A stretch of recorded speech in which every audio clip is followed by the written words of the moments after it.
औलाद का मोह। दिलीप और सुधांशु नाम के दो भाई थे। दिलीप की शादी कावेरी के साथ हुई और सुधांशु की शादी माया के साथ। शादी के बाद दोनों भाई अपनी अपनी पत्नी के साथ खुशी खुशी रहा करते थे। दोनों भाइयों के परिवार एक ही घर में रहता था, साथ में खाना, साथ में घूमना। कुल मिलाकर दोनों भाइयों का परिवार खुशहाल परिवार था। कुछ सालों के बाद दिलीप की पत्नी कावेरी को एक बेटा हुआ। भैया, आज मैं बहुत खुश हूँ, चाचा बन गया हूँ मैं। हाँ भाई साहब, इस बच्चे के घर में आने से तो रौनक आ गई है। मैं सबको बताऊंगी कि मैं तो चाची बन गई हूँ, चाची। तुम दोनों कितने अच्छे हो। हमारे बच्चे के आने से ऐसे खुश हो रहे हो जैसे ये बच्चा तुम्हारा ही हो। बस भैया, अब आपका बेटा इस दुनिया में आ गया ना, हम भी कोशिश करेंगे कि हमारा भी बच्चा जल्दी से इस दुनिया में आ जाए। और फिर आपका और हमारा बच्चा दोनों मिलकर दिन भर घर के आंगन में खेला करेंगे। कितना मजा आएगा ना। सच कहती हो माया, मैं भी उसी दिन का इंतजार कर रही हूँ जब तुम्हारी भी गोद भर जाएगी और मेरे बेटे को एक छोटा भाई या बहन मिल जाएगी। 1 साल बीत जाता है। दिलीप और कावेरी का बेटा अब 1 साल का हो चुका था, लेकिन सुधांशु और माया की कोई औलाद नहीं होती। माया, लगता है कि हमारी जिंदगी में बच्चे का सुख ही नहीं है। ऐसा क्यों कहते हैं? दिलीप भाई साहब का बेटा भी तो हमारा ही बेटा है ना। तुम्हारी बात बिल्कुल ठीक है माया, लेकिन फिर भी हमारा खुद का एक बच्चा होता तो कितना अच्छा होता। हाँ, कावेरी भाभी भी हमेशा कहती हैं उन्हें अपने बेटे के लिए एक छोटा भाई या बहन चाहिए। लेकिन देखिए ना, हमारी तो किस्मत ही कितनी खराब है। हमारे तो सारे ट्रीटमेंट भी फेल हो चुके हैं। डॉक्टर ने भी साफ साफ कह दिया है कि तुम कभी माँ नहीं बन सकती। वही तो सुधांशु, बहुत बुरी किस्मत है हमारी। लेकिन माया, हम अपनी किस्मत को इतना क्यों कोस रहे हैं? हम दिलीप भाई साहब के बेटे को अपने बेटे की तरह ही प्यार कर सकते हैं ना। हाँ जी, बिल्कुल सच कहा। मैं भी वैसा कर सकती हूँ। चाची हूँ, उसे छोटी माँ का प्यार नहीं दूंगी क्या? कुछ दिनों के बाद दिलीप का एक दोस्त दिलीप से मिलने के लिए आता है। अरे क्या बात है दिलीप, बधाई हो बधाई। और घर तो काफी बड़ा है तुम्हारा। वैसे तुमने अपने बेटे के बारे में क्या सोचा है? भैया, और क्या सोचेंगे, बस उसे पढ़ा लिखा कर अफसर बनाएंगे, उसकी पढ़ाई पर खर्च करेंगे। अरे भाभी, आपकी तो इतनी सारी प्रॉपर्टी है, आपको किस बात की चिंता? ले देकर एक बेटा ही तो है। अरे नहीं दोस्त, तुम गलत समझ रहे हो। इस घर में मैं और मेरा छोटा भाई दोनों रहते हैं। इस घर का आधा हिस्सा मेरे छोटे भाई का है। अच्छा, कितने बच्चे हैं तुम्हारे छोटे भाई के?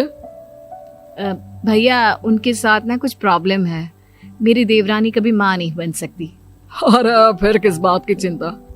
अरे मैं तो कहता हूँ अपने बेटे के भविष्य के बारे में सोचिए ही मत। बस ये घर उसके नाम करवा दीजिए। देखिए, आपके भाई का भी कोई बच्चा नहीं है तो सब कुछ आपके बेटे को ही मिलना चाहिए। लेकिन ऐसा करना क्या सही होगा? अगर उनका बच्चा नहीं है तो क्या हुआ? ये घर आधा उनका है, उनकी जो मर्जी है वो करे। अरे कैसी बात करते हो? उनकी कोई औलाद नहीं है, वो क्या करेंगे प्रॉपर्टी अपने नाम रखकर? हाँ, वैसे भाई साहब, आपकी बात तो बिल्कुल सही है। अब जो कुछ भी है वो हमारे बेटे का ही तो है। आखिर वही तो इस घर के वंश को आगे बढ़ाएगा। मैं कल ही देवर जी से बात करती हूँ। अगले दिन सुधांशु और माया, इधर आओ। तुम दोनों से एक बहुत जरूरी बात करनी है मुझे। बताइए ना भाभी, क्या बात है? आपको कहीं जाना है तो आप अपने बेटे को मेरे पास छोड़कर जाइए। मैं ही पूरा दिन रख लूंगी उसे। अरे नहीं माया, वो तो मुझे पता है। मैं किसी और चीज के बारे में बात करना चाहती हूँ। बताइए ना भाभी, क्या बात है? देखिए देवर जी, आपका कोई बच्चा है नहीं, लेकिन मैं जानती हूँ कि आप हमारे बेटे को अपने बेटे की तरह ही प्यार करते हैं। भाभी, बेटी की तरह नहीं, वो हमारा ही बेटा है। मेरे लिए तो वो मेरा ही बच्चा है। वही तो फिर क्यों ना ये सारी प्रॉपर्टी हम मेरे बेटे के नाम करवा दे, क्योंकि तुम्हारा हो या मेरा, हम सबका एक ही तो है बेटा। लेकिन भाभी, अभी तो वो सिर्फ 1 साल का है। अभी से प्रॉपर्टी उसके नाम करवाने का क्या मतलब है? देखे देवर जी, जो काम जितना जल्दी हो जाए ना उतना अच्छा। आने वाले वक्त का क्या भरोसा। भाभी भरोसा क्यों नहीं, हम तो हमेशा आपके बेटे को माँ बाप की तरह ही प्यार करेंगे। हाँ, लेकिन फिर भी मैं चाहती हूँ कि ये सारी प्रॉपर्टी मेरे बेटे के नाम हो जाए। अब मुझे नहीं लगता तुम दोनों को इसमें कोई भी परेशानी होगी, है ना? भाभी वैसे तो आप जो कह रही हैं वो बहुत जल्दबाजी है, लेकिन फिर भी अगर आपको ऐसा लगता है तो ठीक है, कल ही प्रॉपर्टी के पेपर बनवा लीजिए, मैं और माया उस पर साइन कर देंगे। इस तरह से अगले दिन प्रॉपर्टी के पेपर बनवाकर सारी प्रॉपर्टी दिलीप और कावेरी के बेटे के नाम पर करवा दी जाती है। कुछ दिनों के बाद सुधांशु, सुबह सुबह ये कौन लोग आ गए हैं तुम्हारे घर पर? भैया वो ऊपर वाला कमरा खाली पड़ा था ना, सोच रहा था किराएदार रख देता हूँ। लेकिन किराएदार रखने से पहले आपने हमसे पूछा भी नहीं। भाभी इसमें आपसे पूछने वाली क्या बात थी, हमें एक ही कमरे की जरूरत थी, इसलिए सोचा दूसरा कमरा किराया पर दे देते हैं, कुछ इनकम हो जाएगी। अरे माया, ये सारी प्रॉपर्टी अब मेरे बेटे के नाम पर है और यहाँ पर जो कुछ भी होगा उसके लिए तुम्हें मेरी या दिलीप की परमिशन तो लेनी पड़ेगी ना। हाँ सुधांशु, तुम्हारी भाभी ठीक ही तो कह रही है। अब देखो, तुमने खुद अपने हाथों से ये प्रॉपर्टी हमारे बेटे के नाम की है, वह अभी बहुत छोटा है, तो इस घर से रिलेटेड सारे फैसले तुम्हें हमसे पूछ कर लेने चाहिए। भाभी हमें तो लगा था कि आप हम लोगों से बहुत प्यार करती हैं, लेकिन आप तो हमारे साथ भेदभाव करने लगी। अरे इसमें भेदभाव करने वाली क्या बात है? और मैंने कौन सा तुमसे कुछ गलत मांग लिया? अरे ले देकर मेरा बेटा इकलौता इस पूरे वंश का वारिस है, सब कुछ उसके नाम है। तुम्हें इस बात से जलन क्यों हो रही है? भाभी माया को जलन नहीं हो रही, वो तो बस ऐसे ही कह रही थी। सब जानती हूँ मैं, इसकी खुद की तो कोई औलाद पैदा नहीं हुई, बस इसीलिए जब देखो तब मेरे बेटे पर बुरी नजर डालती रहती है। देखो माया, कावेरी तुमसे बड़ी है, वो जैसा कहती है वैसा करो।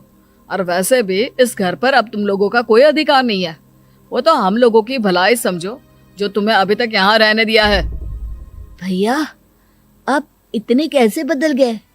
इस प्रॉपर्टी ने आपके दिल से हमारे लिए प्यार पूरी तरह खत्म कर दिया है क्या? इसी तरह वक्त बीतता जाता है और देखते देखते दिलीप और कावेरी का बेटा प्रणव 25 साल का हो जाता है और उसकी नौकरी लग जाती है। पापा आज मेरा अपॉइंटमेंट लेटर आ गया है, मैंने सिंगापुर में जॉब ज्वाइन कर ली है। लेकिन प्रणव, विदेश में नौकरी करने जाने से पहले तुम्हें कम से कम अपने मम्मी पापा से एक बार पूछना चाहिए था ना। इसमें पूछने वाली क्या बात है माँ, मैं सिंगापुर जाकर जॉब करना चाहता हूँ तो करना चाहता हूँ। देखो प्रणव, हमने तुम्हारे लिए इतनी सारी प्रॉपर्टी यहाँ पर रखी हुई है, उन सब का क्या होगा? यहाँ रहो, बिजनेस करो। सॉरी पापा, मैं यहाँ रहकर कोई बिजनेस नहीं करने वाला, और ये जितनी भी प्रॉपर्टी आपने मेरे लिए संभाल कर रखी है ना, ऐसे ही किसी को दान में दे दीजिए, क्योंकि मैं सिंगापुर से वापस इंडिया आकर कभी नहीं रहने वाला। दिमाग खराब हो गया है तेरा, जानता नहीं तेरी वजह से हमने तेरे चाचा चाची से लड़ाई करके पूरा घर तेरे नाम करवा दिया था। हाँ तो ऐसा करने से पहले आपको सोचना चाहिए था ना। और मम्मा, मैं तो वैसे भी उस वक्त 1 साल का था, मेरा इस मैटर से कोई लेना देना नहीं है। कैसी बात कर रहा है ये लड़का? अरे तेरी वजह से अपने छोटे भाई से दुश्मनी लेकर बैठा हूं मैंने तो उसे घर से भी निकाल दिया। जानता नहीं तू, बाजू वाले घर में एक छोटा सा कमरा किराए पर लेकर रहते हैं तेरे चाचा चाची, और ये सब मैंने तेरे लिए किया। देखिए पापा, आपने जो कुछ भी किया अपने लिए किया। मैंने आपसे कब कहा था कि मुझे ये प्रॉपर्टी और घर चाहिए? और वैसे भी अपने भाई के साथ इस तरह का बिहेव करके आपने कोई अच्छा काम तो किया नहीं। तू सही कह रहा है बेटा, हमने तेरे चक्कर में अपने छोटे भाई जैसे देवर और बहन जैसी देवरानी को इस घर से निकाल दिया। बहुत बड़ी गलती हो गई मुझसे। ठीक है मॉम, तो अब आप अपनी गलती सुधारो, लेकिन मुझे तो फॉरेन जाना है, मैं वहीं जाऊंगा। अब आगे क्या करना है ये आपका डिसीजन है। और प्रणव सिंगापुर जॉब करने के लिए चला जाता है। कुछ दिनों के बाद जब दिलीप और कावेरी को अपनी गलती का एहसास होता है तो वो सुधांशु के घर पहुंचती है। सुधांशु, माया, हमें माफ कर दो, हमसे बहुत बड़ी गलती हो गई। क्या हुआ भाभी? आज इतने सालों के बाद आप हम गरीब लोगों के घर क्या करने आई हैं? भाभी, हमने तो खुशी खुशी अपने भतीजे को सब कुछ दे दिया, अब हमारे पास कुछ भी नहीं बचा है। भाई, मुझसे बहुत बड़ी गलती हो गई। जो तेरे जैसे भाई को मैंने प्रॉपर्टी के चक्कर में घर से निकाला और जिसके लिए मैंने ये सब कुछ किया, वो खुद ही विदेश चला गया। भैया भाभी, जिस बेटे के लिए आपने हम लोगों को इतनी तकलीफ दी, आपस के प्यार को बिगाड़ा, जब वही आपसे दूर चला गया तो आपको इस बात का एहसास हुआ। लेकिन माफ कीजिए, अब हम आपके साथ रहने के लिए उस घर में नहीं आ सकते। नहीं नहीं माया, ऐसा मत कहो। मुझसे बहुत बड़ी गलती हो गई। प्लीज वापस चलो, मैं वो घर फिर से तुम्हारे नाम कर देती हूँ। भाभी, मैं उस घर का क्या करूंगी? किसके लिए? मेरा कोई बच्चा नहीं। मैं तो बस जिंदगी भर आप लोगों के साथ प्यार से रहना चाहती थी। प्रणव को अपने बेटे की तरह प्यार करना चाहती थी, लेकिन आपने मुझसे वो अधिकार छीन लिया। भाभी और भैया, एक सवाल पूछना चाहता हूँ आप लोगों से। जो बच्चा कुछ ही दिन पहले दुनिया में आया हो, जिस बच्चे के भविष्य का आपको पता ही ना हो, उसके लिए अपने पुराने रिश्तों को तोड़ देना, अपने सगे रिश्तेदारों से दुश्मनी मोल लेना, उनके साथ झगड़ा करना, उनकी बेइज्जती करना, क्या ये सही है? कम से कम हमें सही वक्त का इंतजार तो करना चाहिए ना। सिर्फ प्रॉपर्टी के लिए अपने सगे भाई को घर से निकाल दिया, वो भी अपने 1 साल के बेटे के लिए। क्या ये वाकई में सही था? जवाब दीजिए मेरी बात का।